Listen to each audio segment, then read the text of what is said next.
Hey everybody, it's Alex with WebriQ Goes Mad coming at you with another Whiteboard Wednesday. Now, some time ago we talked about website analytics, did a whole video on it. In fact, if you scroll down you will find a link to that first video, but wanted to circle back and kind of discuss one of the topics that was mentioned in that first analytics video, which is the KPI.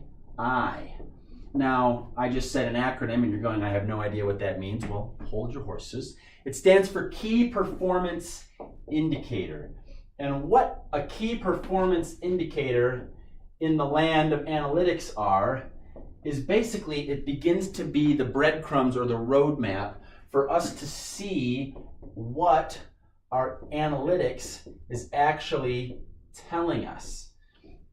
Because if we know some of the metrics and we actually have a clear picture of all of those numbers, we start to make data-driven decisions, and we use key performance indicators to make those data-driven decisions.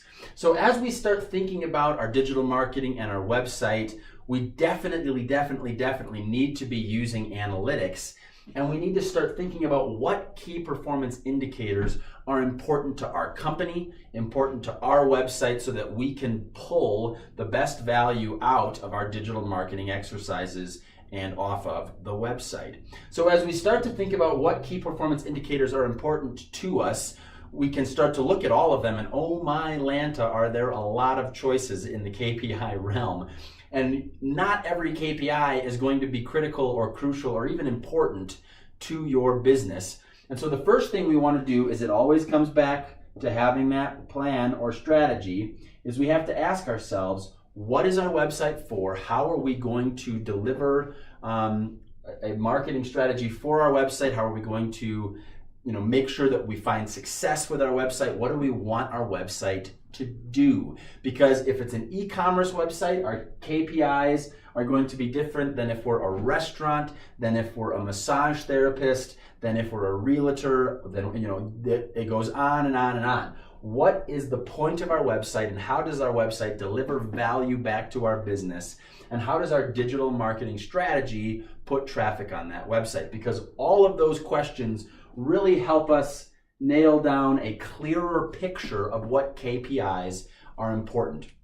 Now, in the land of KPIs, for the point of this video, without getting way too complicated, we're going to talk about three types of, or three families of KPIs. And so the most important one, the one that we should all be thinking about as we work on our strategy, is conversion KPIs. Because conversion is super important. In fact, we've done a two-part video series just on conversion.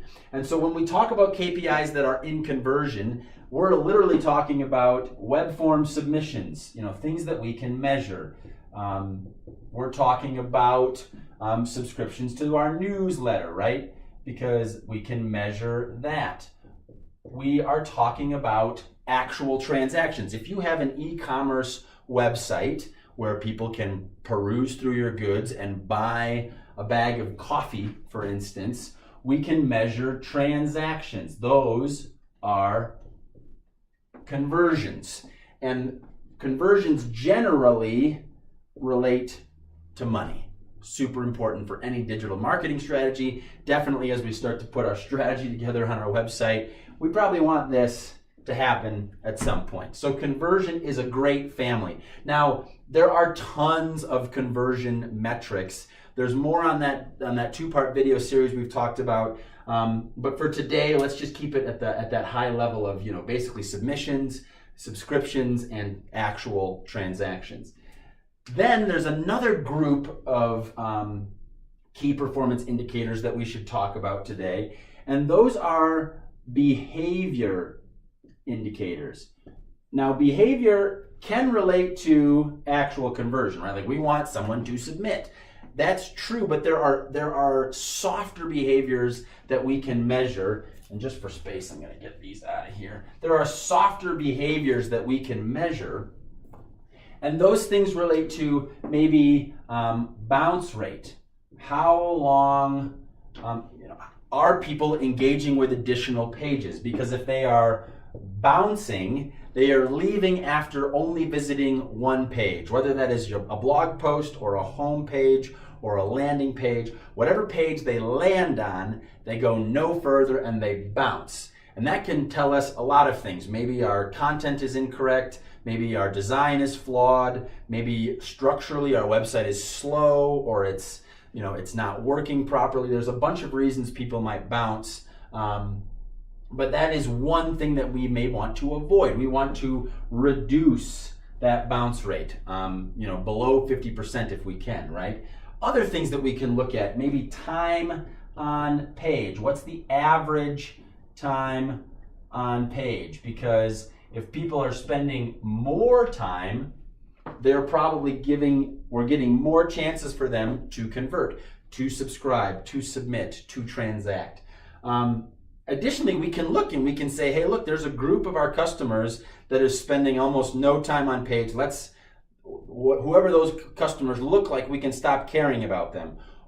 However, if the average time on page is, way down, like 15 seconds, again, that tells us systemic issues about our website. We can use data-driven decision-making processes to go, oh my gosh, nobody, on average, everyone's spending 15 seconds on our website. We've got to look at our design. We have to think about our content and our messaging. We have to look at, is the website quick? Is it fast? Is it capable of handling traffic? All of these questions can be really brought to bear as we look at some of these other behavior indicators.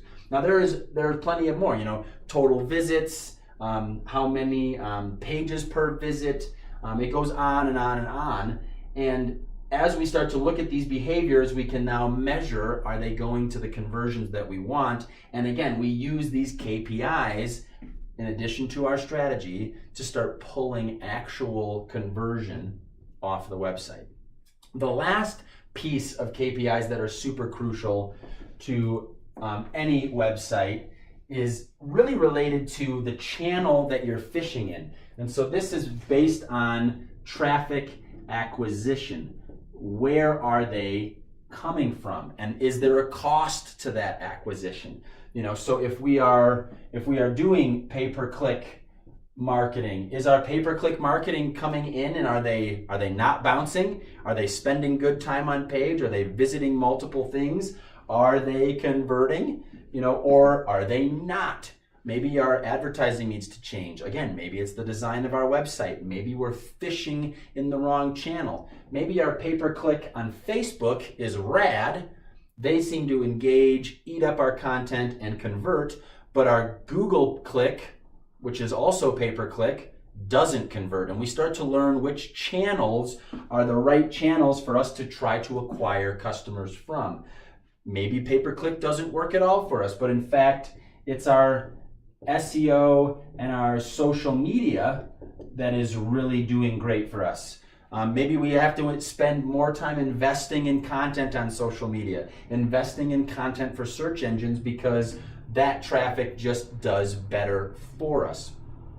Now you can really see the chain of how KPIs can work and ultimately make your strategy work for your business. Because if we know where we're trying to find our customers, we know what behaviors we're looking for that will lead to conversion, we can now start to build a macro picture, or we can go after macro conversion, and we can see how the website is doing. If we put all of our acquisition channels together, all of our behaviors and all of our conversion metrics, at what percent does our website convert? If our website converts at 1%, that means for every 100 people on the website, we get 1 conversion. This is directly related back to giving us a yardstick for our strategy.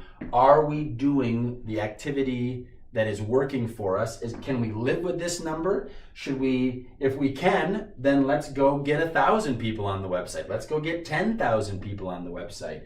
Would we much rather, if this was a 4%, can we get to a higher percentage point?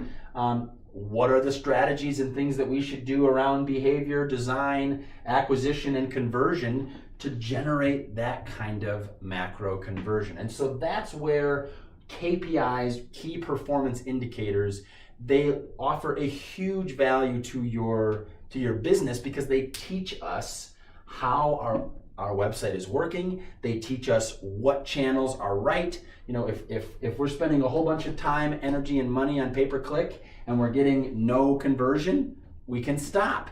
If our social media is the rock star channel, we can invest more into that successful channel. So learning those lessons and seeing how acquisition of traffic affects behavior on the website, which affects conversion, which ultimately gets us back to this beautiful thing called dinero, and it helps us see if our strategy is working. That is the insight that analytics offers, but more importantly, using the KPIs within our analytics so that we can see how we're doing.